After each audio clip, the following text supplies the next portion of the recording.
नमस्कार, स्वागत है आपका अपने YouTube channel education update by Abhishek पर। तो आज मैं आपको समझाने जा रहा हूँ जो क्लास 12 की ज्योग्राफी सब्जेक्ट की जो बेस्ट मॉडल आंसर कॉपी है। तो मैं आज आपको वो दिखाऊंगा, उसको समझाऊंगा कि आपको किस प्रकार से जो एग्जाम में क्वेश्चन आंसर वो करना है, किस प्रकार से जो आपको मैप है वो भरना है। तो आप वीडियो में अंत तक बने रहें। यदि अभी तक आपने चैनल को सब्सक्राइब नहीं किया है तो जल्दी से चैनल को सब्सक्राइब कर लें और वीडियो को एक लाइक भी कर दें। चलते हैं वीडियो की तरफ। तो इस प्रकार से होती है आपकी क्लास 12 की माध्यमिक शिक्षा बोर्ड राजस्थान की कॉपी।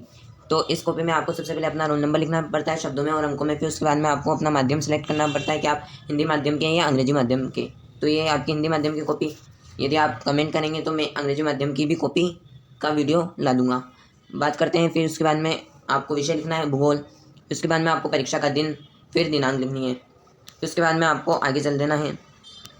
तो आपको आगे चलने के बाद क्वेश्चन आपको कुछ इस प्रकार से करने हैं, यानी कि जो ऑप्शन वाले क्वेश्चन है, ऑप्शन वाले क्वेश्चन आपको इस प्रकार से करने हैं। आपको सबसे पहले खंड जरूर डालना है। क्या डालना है आपको? खंड जरूर डालना है, खंड अ।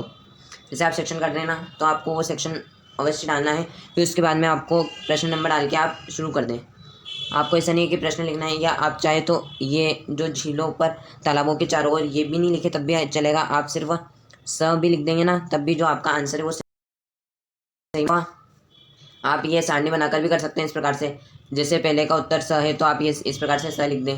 तो आप इस प्रकार से सारणी बनाकर भी कर सकते हैं जो ऑप्शन वाले क्वेश्चन हैं उनके आंसर। साथ ही में आपको एक भी प्रश्न छोड़ना नहीं है, और जो क्वेश्चन आपको नहीं आता तो आप उसी चैप्टर से थोड़ा बहुत कुछ लिख देंगे तो आपको आधा नंबर मिल जाएगा। तो आपको इस प्रकार से करना है। फिर 21 स्थान है तो 21 स्थान आपको इस प्रकार से क्वेश्चन नहीं लिखना है, आप डायरेक्टली आंसर लिख सकते हैं। और जैसे ही आपका जो एक सेक्शन है वो कंप्लीट हो जाता है, यानी कि जो आपका क्वेश्चन नंबर ए है ये पूरा कंप्लीट हो जाता है, फिर उसके बाद में आपको अंडरलाइन कर देनी है। अंडरलाइन करने से क्या, जो टीचर है जो चेक करता है कॉपी, तो उसके ऊपर अच्छा इफेक्ट पड़ता है। फिर चलते हैं रिक्तिस्थान। तो रिक्तिस्थान में आपको क्वेश्चन नहीं लिखना है। यदि आपके पास समय तो आप लिख सकते हैं, लेकिन ऐसा नहीं है कि क्वेश्चन लिखेंगे तभी आपका जो उत्तर है वो सही माना जाएगा। आप डायरेक्टली आंसर लिख देंगे तब भी आपका जो उत्तर है वो सही हो जाएगा। क्यों? क्योंकि जो कॉपी चेक करता है उसके पास पूरी आंसर की और साथ ही में जो पेपर है वो होता है, तो इसीलिए जो आंसर है वो सही माना जाएगा। आपको जो क्वेश्चन है, क्वेश्चन के आंसर किस प्रकार से करने हैं, तो जो आपके क्वेश्चन है तो क्वेश्चन के आंसर आपको करने हैं। जैसे ये क्वेश्चन है आपका, संचार के व्यक्तिगत साधन कौन से हैं। तो जैसा कि आपको याद है सही, मोबाइल, ईमेल, टेलीफोन वगैरह, इंटरनेट। तो इस प्रकार से ये संचार के साधन हैं। तो आपको ये पॉइंट वाइज लिखना है। आप सबसे पहले ये लिख दें कि संचार के व्यक्तिगत साधन निम्नलिखित हैं। फिर उसके बाद में आप लिख दें कि मोबाइल, दूसरा लिख दें आप ईमेल। तो आप इस प्रकार से लिख सकते हैं। फिर उसके बाद में जैसे कुक्कुट का व्यापार, तो आपको इसमें या तो आप इस प्रकार से भी लिख सकते हैं, या आप एरो करके जो नीचे है तो नीचे से आप पैराग्राफ बनाकर लिख सकते हैं।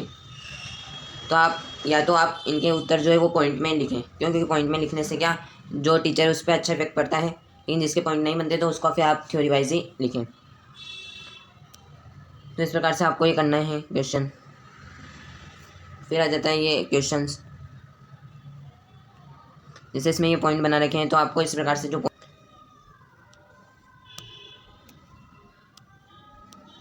जैसे आपका एक क्वेश्चन खत्म हुआ फिर उसके बाद में आपको अंडरलाइन खींचते हुए चलनी है। तो इस प्रकार से ये हो जाती है आपकी कॉपी। आपको जो क्वेश्चन पहले आए तो वो क्वेश्चन आप पहले करें, और उसके बाद में आपको मानचित्र वाला क्वेश्चन करना है। तो मानचित्र वाले क्वेश्चन के लिए आप जैसे ये क्वेश्चन है तो उसके बाद में आप क्वेश्चन आंसर लिख दें मानचित्र में देखें। इसी प्रकार से इसमें भी ऐसे ही करें। दो आपके मानचित्र आते हैं तो आप इस प्रकार से जो क्वेश्चन है वो कर सकते हैं। तो बात करते हैं कि ये आ जाता है आपका मानचित्र। तो ये इस प्रकार से मानचित्र क्या है, यानी कि आपको मानचित्र में आप सोच रहे हो कि बिल्कुल एग्जैक्ट जगह बननी है, तो ऐसा नहीं है, थोड़ा बहुत 19-20 चल सकता है।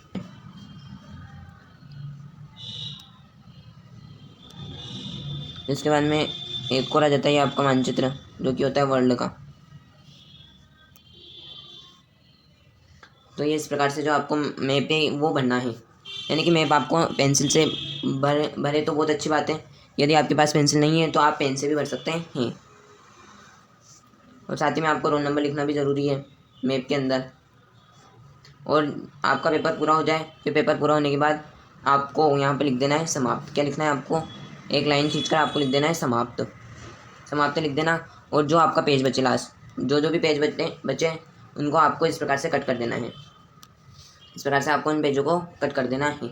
यदि आपको वीडियो पसंद आया है तो वीडियो को करें लाइक, और चैनल पर नए तो चैनल को आज ही कर सब्सक्राइब, ताकि आपको इसी प्रकार से जो इन्फॉर्मेटिव वीडियो है वो मिलती रहे। मिलते हैं नेक्स्ट वीडियो में नए टॉपिक के साथ। तब तक के लिए धन्यवाद।